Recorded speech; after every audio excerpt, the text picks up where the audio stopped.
Hi, folks. This is Tom Horn coming to you once again from the beautiful studios here at Skywatch Television.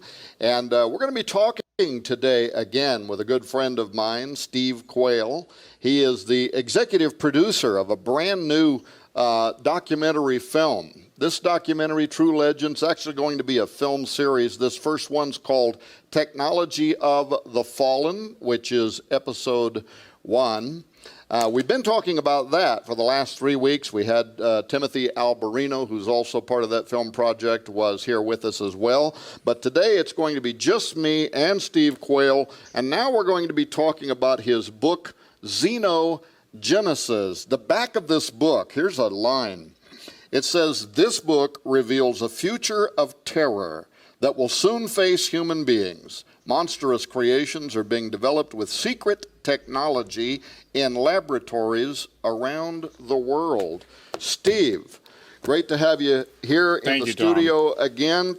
Tell me, what is this about? Changing men into monsters. It's like we're stepping back in time in history with all the mythological creatures that people have read about, pretty much consigning them to the history of fairy tales. I chose the title Xenogenesis because it means adding a third pair of DNA strands, actually a third strand to a double pair, the double helix, turning it into a triple helix. And in essence, this is God's creation with the double helix, and someone wanted to tamper with it to create a third helix. And so xenogenesis is just it really means a third beginning. It means outside of the original creation. Now, the subtitle of that is Changing Men into Monsters. And in Xenogenesis, as you and I have done so many shows, and you've posted on Skywatch TV, formerly Raiders News Update, a massive amount of effort, of money beyond anyone's imagination. Somebody's going to a lot of extreme measures to make sure that they can make Hitler's ultimate Nietzsche's actually Uberman or Superman.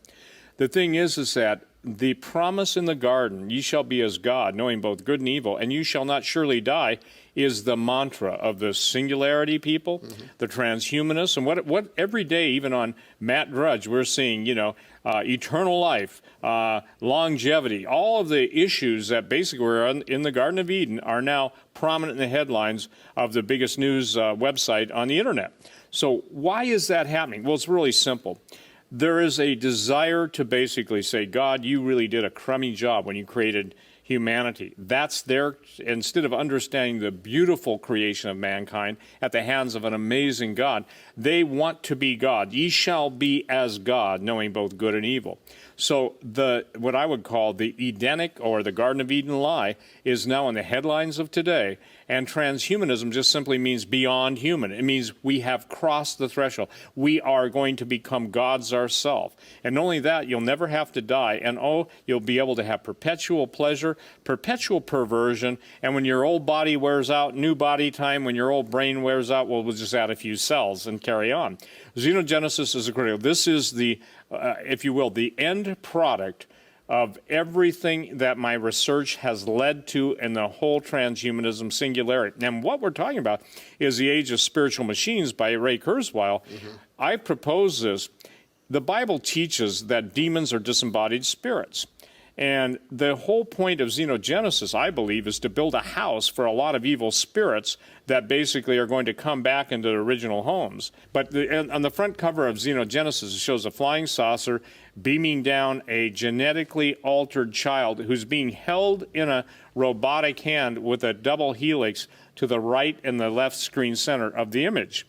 Now, if a picture's worth 1,000 words, that's got to be worth 6,000 years, okay? When they found the tomb of Gilgamesh, the majority of countries and their special forces were hunting for one thing they wanted, and they wanted it very badly. They wanted the DNA of the half-man, half-god, who was literally the hero in a poetic narrative that's at least 4,000 years old.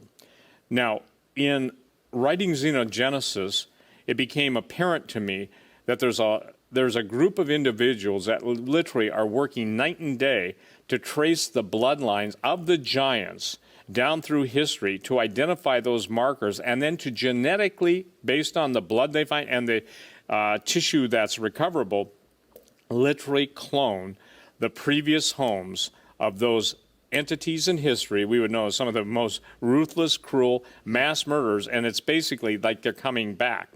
If people think that's tough to really embrace, they should know that whatever scientific discovery is put forth into the public, that's already a fait accompli. The feat has been accomplished. When you talk about the return of Hitler to the headlines, now that's an interesting story, because Dr. Mengele and the other Nazi scientists, especially medical profession, they had perfected cloning, and a lot of people don't get that.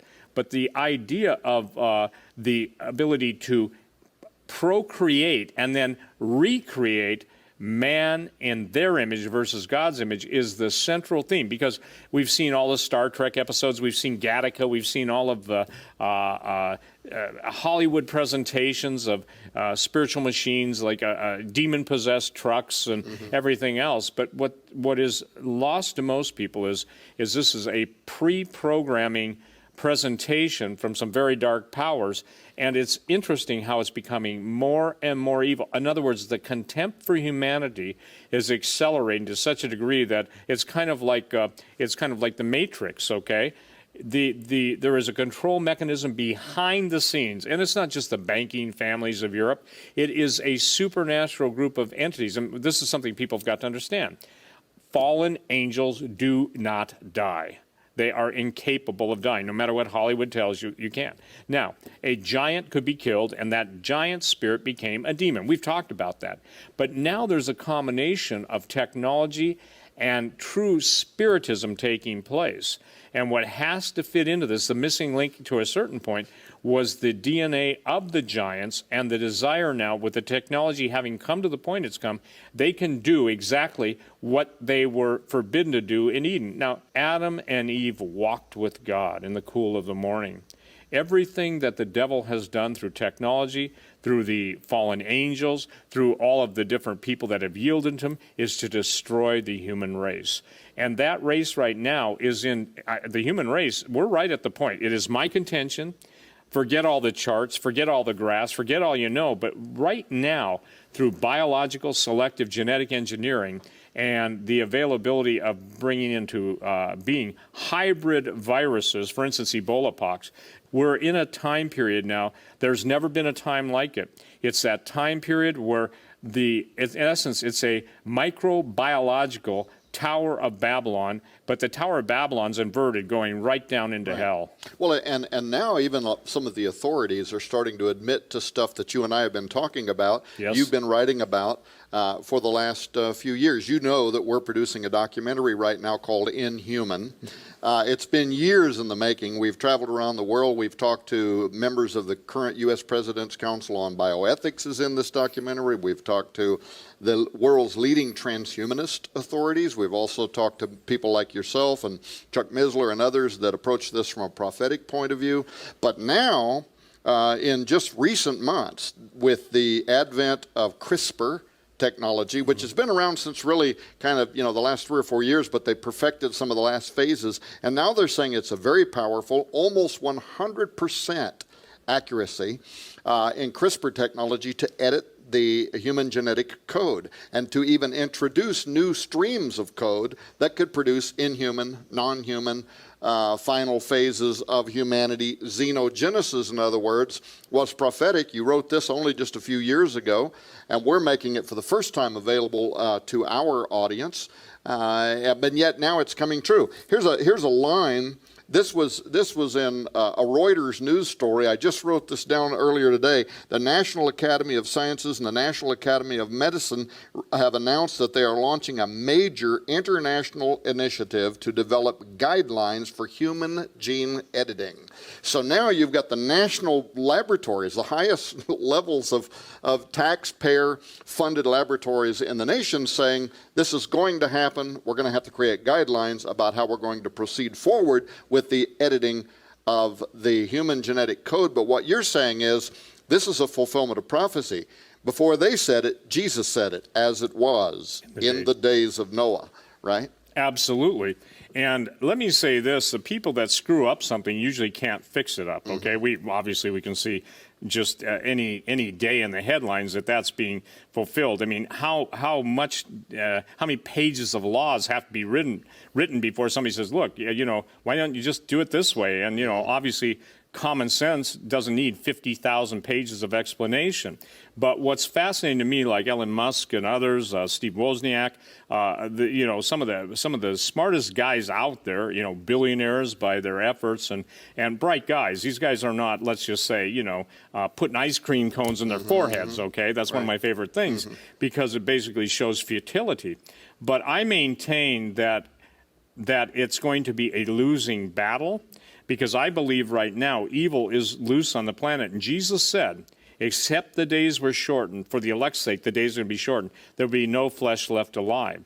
So what we're seeing now, in my opinion, is the full implementation of, again, Nietzsche's Superman. We're seeing the complete, how would I say this? The complete culmination, if you will, and implementation of the Nazi dream.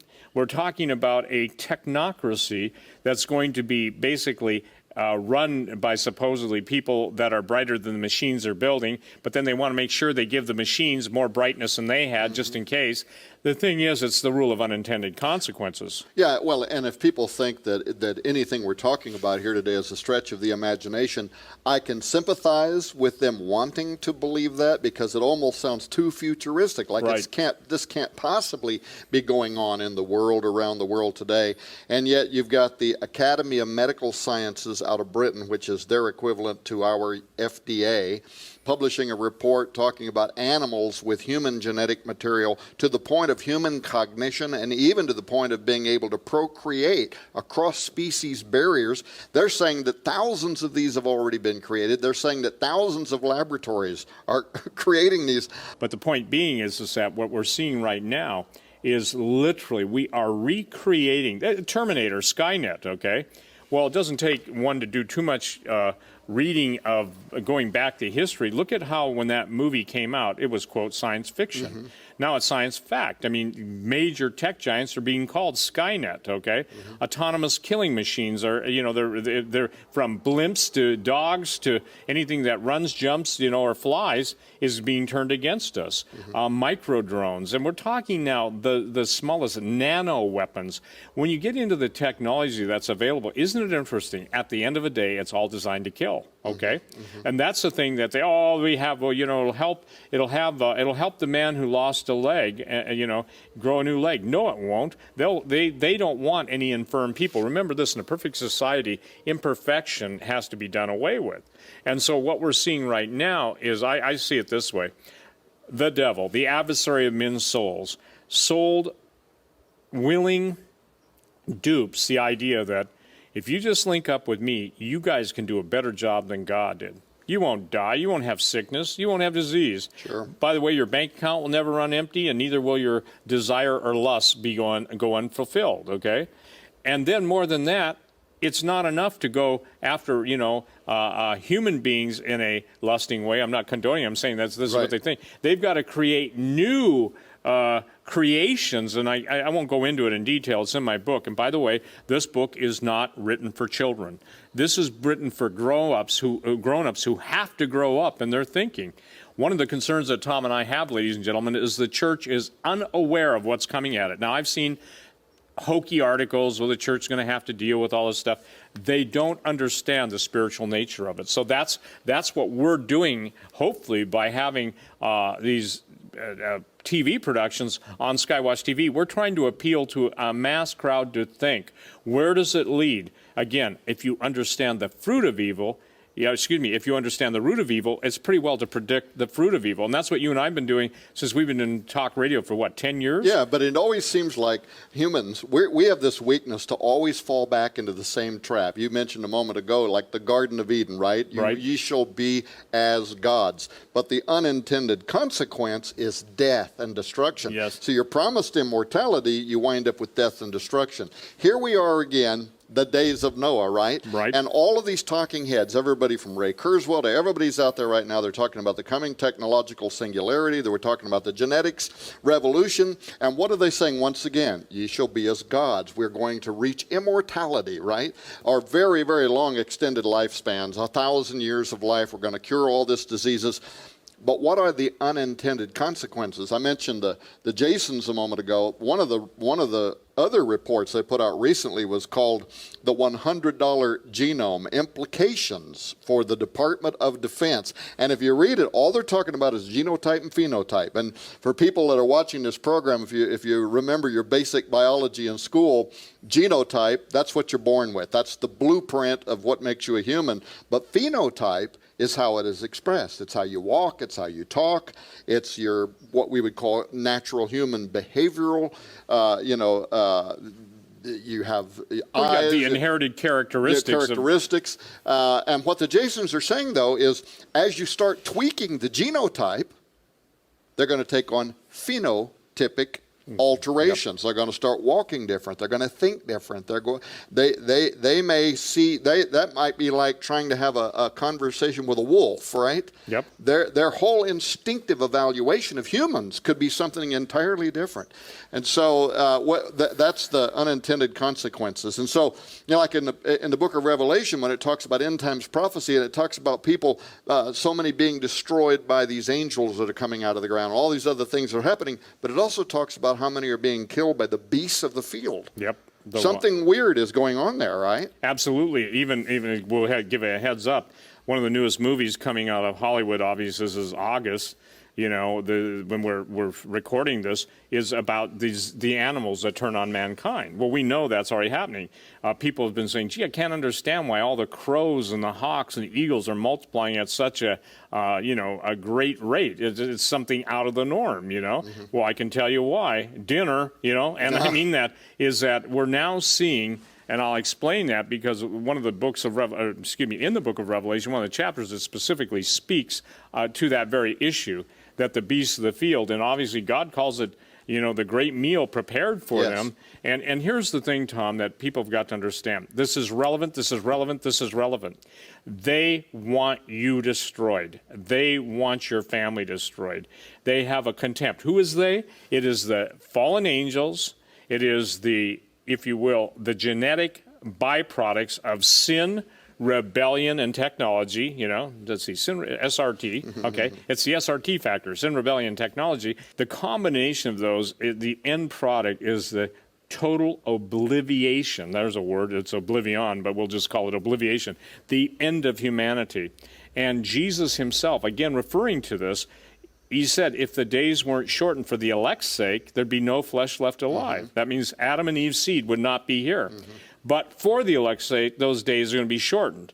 Well, the fascinating thing to me is a statement, I think, that there's two time periods. There's a time period up until that where we are now, but everything's accelerated. And now we're in that time period where Jesus said, if I told you earthly things and you believe me not, how can I tell you heavenly things? Well, now what we're telling people is the fallen angels in the realm of heavenly things have come to earth and been here for a long time, and they've been orchestrating the scenes from behind the curtain, if you will.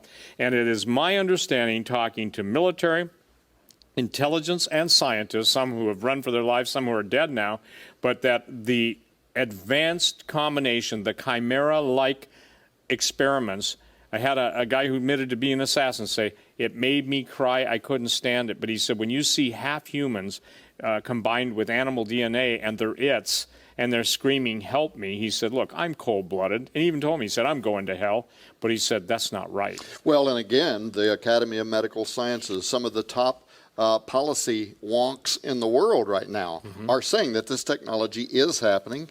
In fact, the Academy out of Britain said most of the world have no idea to the extent to which these thousands and thousands of creatures are being made. We've got Steve Quayle here with us again today. He's been here with us for the last 4 weeks. We had Timothy Alberino. We're talking about their brand new documentary, Technology of the Fallen, which we are making available to you for $24.95 in our store at skywatchtv.com. skywatchtv.com. Click on the store link, or skywatchtvstore.com. You can also get that with the David Flynn collection for $39.95. That's normally $60. We also are making 3 of Steve's books available. We just barely even touched on this today. Xenogenesis, changing men into monsters. You're going to read this book. It is going to scare you, but it'll hopefully make you pray when you understand what is happening in laboratories around the world, and the documentation, the endnotes are in there. They're exhaustive. We're putting that together with Angel Wars, the very creatures that are at war still with humanity, Aliens and Fallen Angels, those 3 books. We're throwing this one in for free, Long Walkers, which is a novel that was written by Steve Quayle and Duncan Long. And those would normally, together, those 3 books with that book would sell for $128. We're making them available for $99. Well, folks, it's always good to be with my good friend Steve Quayle. Steve, thanks. We're going to have you back on very soon. The documentary will be available through us first, and I know you're already moving on to shooting part 2, a second documentary, because it's going to be a whole series, maybe as many as 10 entries. You have a huge budget, thanks to the Lord, to be doing this literally boots on the ground in Peru and some of these other exotic locations where there are megalithic structures that they believe were built by fallen angels, and also by the giants who were the offspring of those fallen angels. Steve, you got about 15 seconds to give us your last commentary. What's happening? Are we in the days of Noah? Absolutely. We are so far into the days of Noah that any day now, and this is not an exaggeration or a license, creative license, any day now you will watch the headlines and more stories will be coming out of chimera-like creatures. You know, they're going to want to bring this back, reconstitute this, and it's way beyond woolly mammoths, you know, and it's way beyond the caveman, which I obviously don't buy into that. But so, I want to thank the listeners. And by the way, Tom, we're in the process of raising the money. The first one that we did, True Legends, episode 1, that costs a lot of money. And to do this, we actually are asking for people, pray about getting involved with us, because they are going to be done right. Both Tim and I have purpose in our hearts. We're not doing it halfway, or we'll do what has to be done. People can find out more about that at stevequayle.com. Yeah, stevequayle.com, and they can go to they can go to our website, truelegendtheseries.com. They'll see a 5-minute presentation, and then again, you'll be the one that will also be sending you snippets of it so people can see it. The second one is actually done. We were able to shoot so long and with such intensity that obviously we do them as fast as we get the cash in to do them. Right. All right, folks. stevequayle.com, truelegendstheseries.com. Thank you for joining me again for this broadcast of Skywatch TV.